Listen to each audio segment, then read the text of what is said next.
धन्यवाद सर।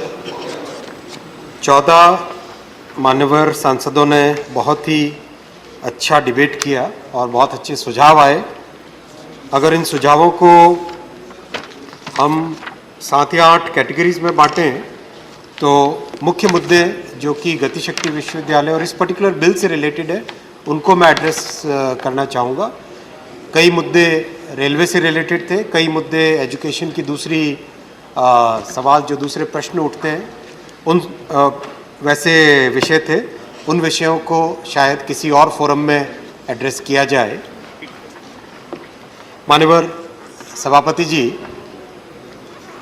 सबसे पहला मुद्दा उठा कि क्या ये केवल गुजरात के लोगों के लिए है। अगर कोई भी इस बिल को पढ़ के आए तो मेरे ख्याल से ये कहने का प्रश्न नहीं उठता। क्लॉज 6 बहुत स्पष्ट लिखा है कि ये यूनिवर्सिटी सारे देश के लिए है। It will extend to the whole of India. माननीय सभापति महोदय, सेंट्रल यूनिवर्सिटी और क्लियरली लिखा हुआ ज्यूरिसडिक्शन होल ऑफ इंडिया, तो इसमें प्रश्न ही कहाँ उठता है कि ये केवल गुजरात के लिए।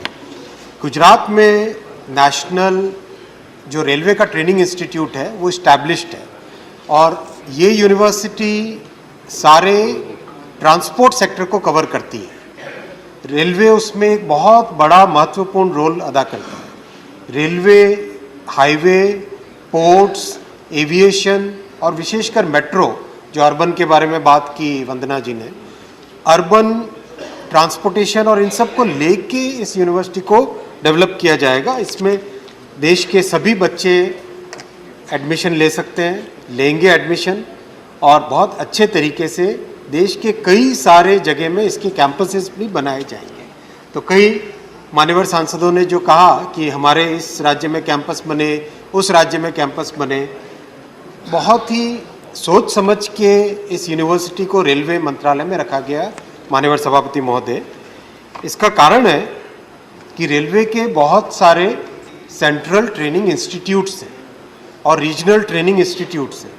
वो ट्रेनिंग इंस्टीट्यूट्स देश भर में फैले हुए हैं। एक बहुत ही अच्छा इंफ्रास्ट्रक्चर है। जैसा कई मान्यवर सांसदों ने कहा, we should be using the infrastructure that we already have. Exactly that is what we are doing in this bill. जो इंफ्रास्ट्रक्चर हमारे पास ऑलरेडी है उस इंफ्रास्ट्रक्चर को अच्छे से यूज़ किया जाए। Already there are so many laboratories which are available, there are centres of excellence which have been developed, there are facilities for staying. मान्यवर श्री यादव जी ने कहा था कि हॉस्टल होनी चाहिए, हॉस्टल्स कई जगह ऑलरेडी बनी हुई है। तो क्यों ना इन सब को लेके एक नया आयाम दिया जाए, एक नया डायमेंशन दिया जाए, एक नए लेवल पे लेके आया जाए।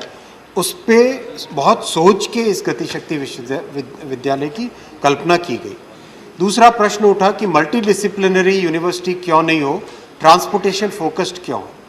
माननीय सभापति महोदय, रेलवे और मेट्रो और ट्रांसपोर्टेशन सेक्टर बहुत ही कॉम्प्लेक्स सेक्टर है और विशेषकर रेलवे मेट्रो की बात मैं कहना चाहूँगा। इतनी सारी डिसिप्लिन्स मिल के कहीं पे एक रेलवे सिस्टम को चला पाती है। Mechanical, electrical, signalling, telecom, civil engineering, operations, इन सब को अगर मिलाते हैं तब जाके कहीं सिस्टम चल पाता है। इलेक्ट्रिकल, सबको मिलाएं तब जाके सिस्टम चल पाता है। ऐसी परिस्थिति में अगर एक बच्चा जो किसी भी इंजीनियरिंग कॉलेज से आता है, चाहे आईआईटी से आए, किसी भी अच्छे इंस्टीट्यूट से आए, उसको कई वर्ष लग जाते हैं। माननीय सभापति महोदय, a graduate takes typically 5 to 6 years to be able to understand railway होता क्या है, मेट्रो होता क्या है, and then only the real productivity and real skill comes. उसके बजाय अगर हम पहले से एजुकेशन दे के प्रॉपरली ट्रेंड रेलवे सेक्टर के लिए, मेट्रो सेक्टर के लिए, पोर्ट सेक्टर के लिए, इनके लिए प्रॉपरली ट्रेंड अगर बच्चों को तैयार करें तो wouldn't that increase the productivity, wouldn't that increase the level of skill which is there in the sector, which is needed in the sector. आपने अर्बन डेवलपमेंट मिनिस्टर रहते हुए माननीय सभापति महोदय देश के कोने कोने में मेट्रो का जाल बिछाया। आज उसके लिए कैडर की ज़रूरत है, उसके लिए एक ज़रूरत है कि ट्रेन मैन पावर हो। इसी परिकल्पना को लेके गतिशक्ति को ट्रांसपोर्ट फोकस बनाया गया। मल्टी डिसिप्लिनरी ज़रूर रहेगा। वंदना जी का जो प्रश्न था, सस्टेनेबल ट्रांसपोर्ट, अर्बन प्लानिंग, ये सब इसमें रहेंगे। ज़रूरी नहीं कि हर एक सब शब्द को उसके बिल के आरंभ में ही लिखा जाए, बट ये सब इसके इंटीग्रल पार्ट रहेंगे। प्रश्न उठा पब्लिक फंडिंग का और प्राइवेट फंडिंग का। This is a public university. इस यूनिवर्सिटी में फंडिंग, जैसा मैंने आरंभ में कहा, ऑलरेडी मिनिस्ट्री ऑफ रेलवेज़ ने 166 करोड़ इसके लिए बजट में प्रावधान किया है। प्लस जो बिल्डिंग बन रही है इसकी नई, इसकी जो बिल्डिंग बनेगी उस बिल्डिंग के लिए अलग से एक और बजट बन रहा है। तो this is going to be public funding, publicly funded university. इसमें कोई इसमें डाउट नहीं है। जो भी मान्यवर सांसद इस पर डाउट करें उनके लिए मैं स्पष्ट जवाब देना चाहता हूँ। एक मान्यवर सांसद महोदय ने कहा कि एग्जिस्टिंग एम्प्लॉयज़ पे उनका क्या करोगे। Again I would like to refer to the clause 4F, और जिसका अन्य हाउस में बहुत ही प्रशंसा भी की गई कि एब्सोल्युटली कोई डिसरप्शन नहीं हो, एक सीमलेस कंटिन्यूटी बने, उस परिकल्पना के साथ क्लॉज 4F लाया गया। Every person employed by the NRTI immediately before the commencement of the Central Universities Amendment Act, ये वाले bill, shall hold his office or service in Gati Shakti Vishwavidyalaya established under this act with the same tenure at the same remuneration and upon the same terms। Basically एक continuity रहे, उसका बहुत अच्छे से प्रावधान किया गया है, और उस प्रावधान का बाकी सब जगह, इनफैक्ट जो एम्प्लॉयज़ हैं उन्होंने भी इसका स्वागत किया कि आपने बहुत सोच समझ के रखा कि हमारी सर्विस में कहीं पे कोई डिसकंटिन्यूटी नहीं आए। तो बहुत ही एक ह्यूमेन तरीके से सोचा गया है। इसके अलावा विषय और भी कई सारे आए माननीय सभापति महोदय, समय की मर्यादा है। एक रिक्रूटमेंट ऑफ रेलवे में रिक्रूटमेंट पे विषय आया। मैं एक बार फिर दोहराना चाहूँगा, 2014 से 2022 के बीच में करीब 3.5 lakh 3,50,000 employees have been given employment by Indian Railways. So this is not a small number, Honorable Chairman, sir. This is a very large number, and if some honorable member needs more details can be provided, but don't please quote selectively and give and mislead the House, Honorable Chairman, sir. This is what I'll request Honorable member who gave this number in a different context. और मुद्दे आए, women participation in transport and logistics. ये definitely एक बहुत ही important मुद्दा है, और मैं बहुत ही गर्व के साथ कहना चाहूँगा कि इंडियन रेलवेज़ ने विमेन पायलट, यानी जो लोको और इंजन को ड्राइव करते हैं, विमेन पायलट का भी रिक्रूटमेंट आरंभ किया, उनकी ट्रेनिंग भी की है, and the results have been very good.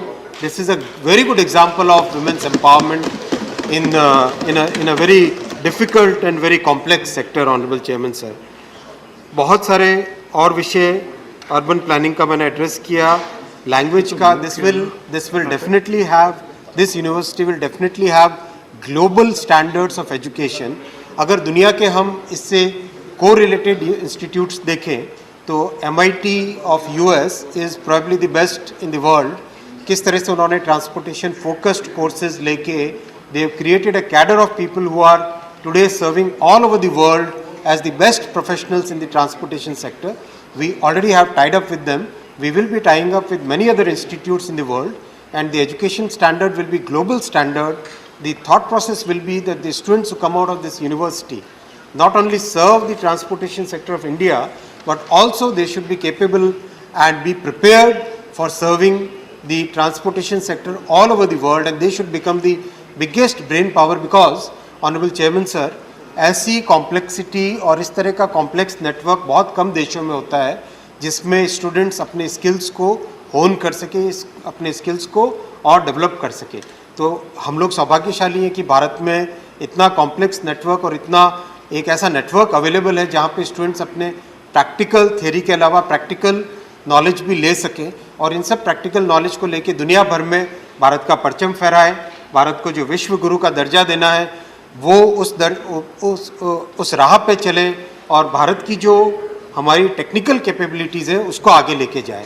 माननीय सभापति महोदय, बहुत बहुत आपको धन्यवाद कि आपने आज आपके फेयरवेल समारोह के बावजूद इस बिल के लिए समय दिया। मेरा पर्सनल सौभाग्य रहा है आपके साथ कई वर्षों से जुड़े होने का। आपने हमेशा आशीर्वाद रखा है और हमेशा स्नेह दिया है, हमेशा गाइड किया है, और आज इस बिल को आपके चेयरमैनशिप में ये हाउस पास करेगा। इस हाउस का सौभाग्य है कि आपने जो युवाओं के साथ, एजुकेशन के साथ आपका हमेशा जुड़ाव रहा है, उस जुड़ाव की एक सबसे बड़ी मिसाल ये गतिशक्ति विश्वविद्यालय बनेगा। धन्यवाद।